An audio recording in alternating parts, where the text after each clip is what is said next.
Did your father set this up? It was the only plausible scenario for Edgar. My father has no idea that I'm out here speaking to you, Duke Edgar. I have told you the party is on the inside. No one was supposed to see me passing by. My father won't be pleased to see you here with me, Alisandre replied with the honest truth. Not many people could say they often saw the Baron's daughter, since Desmond kept his daughter out of sight.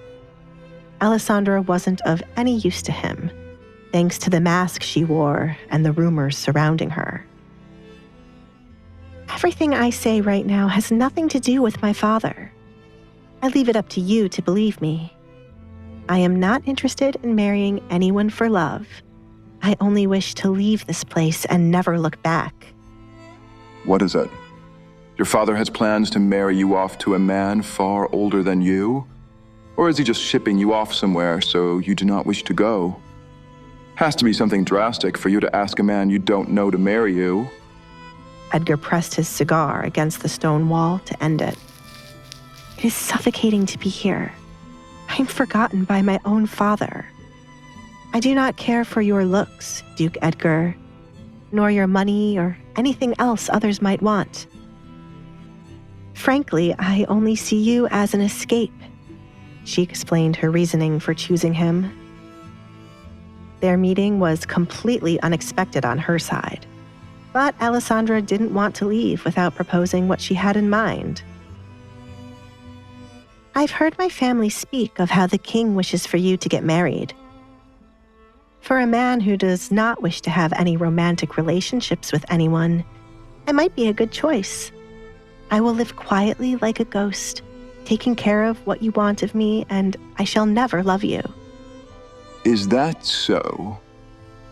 For once in his life, Edgar did not find her words unbelievable. Still, he wasn't looking to entertain the idea of being married to her just yet.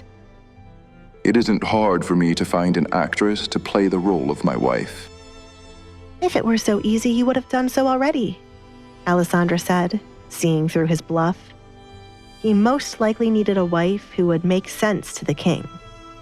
If the king has done this to toy with you, choosing a wife like me will certainly make him regret this. The corners of Edgar's mouth lifted. You are quick on your feet. This is why I keep telling my peers not to believe rumors. It's been said countless times that Alisandre Barrett is just a timid girl who freaks out and runs away when spotted by someone. You are said to be a monster, but you sound human to me. I do what I must to survive here. If you do not wish to do a contract with me, I shall leave you be. Alisandre took one step forward and then waited for an answer. When Edgar did not respond, she took another step, thinking the man did not want any plans in what she was offering him. But then, he surprised her. Meet me at my residence tomorrow. We will further discuss this there, and then I will give you my answer. Alisandre turned around in a haste, almost making herself fall. She was surprised because he was actually contemplating it, but it was even more surprising that Edgar wanted her to meet him at his residence.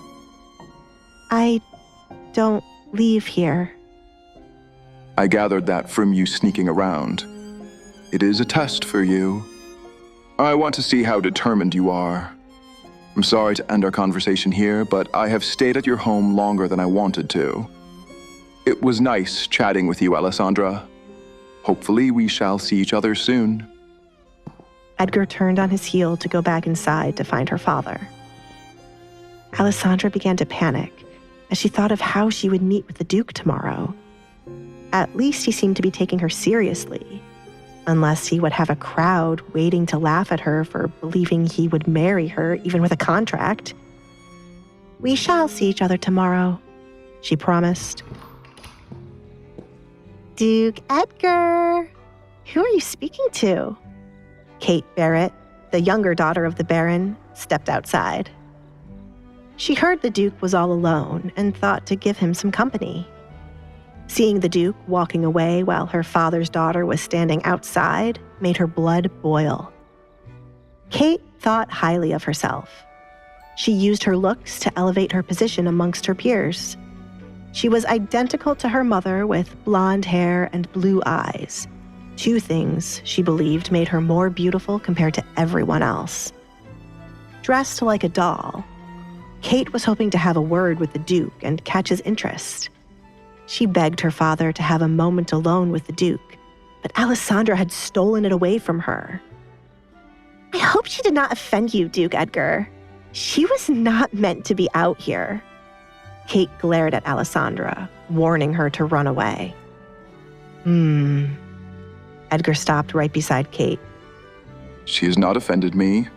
Not like your father has. Thank goodness.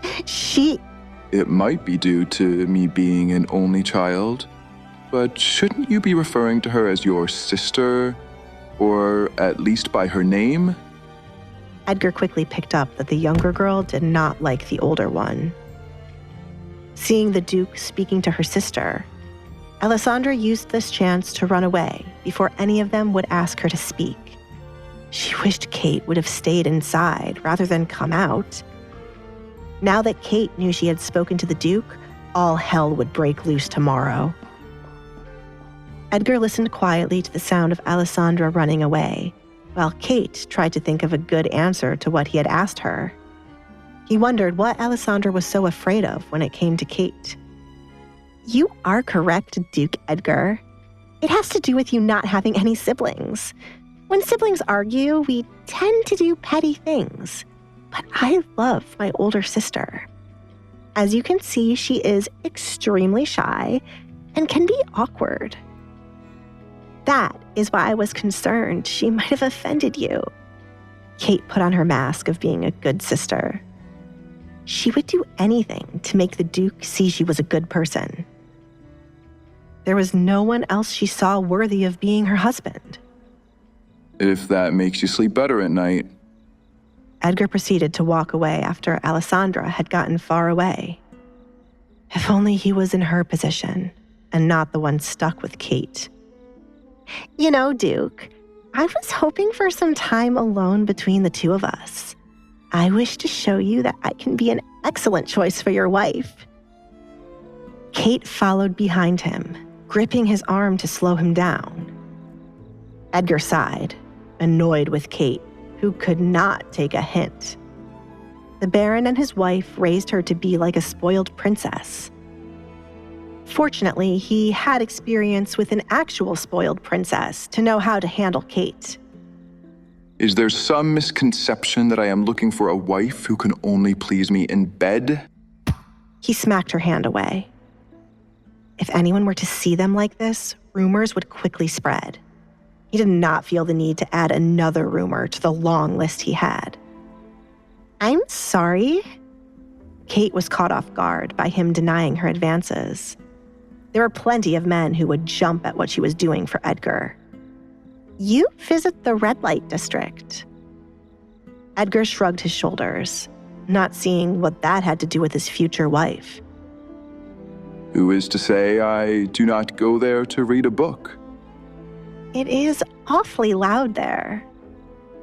I work better when there is a lot of noise around, but please, enlighten me. What do you know of how loud it is? Edgar grinned, enjoying the sight of Kate realizing her mistake. What on earth would the Baron's daughter be doing there, unless you are listening to the gossip of what others do there? No. You are misunderstanding. Kate tried to clear it up right away. She had never visited such a place. Understand this, Kate. What you are doing will never entice me. Besides, I've received a better offer. Excuse me. Edgar stated before leaving Kate behind, both utterly confused and embarrassed.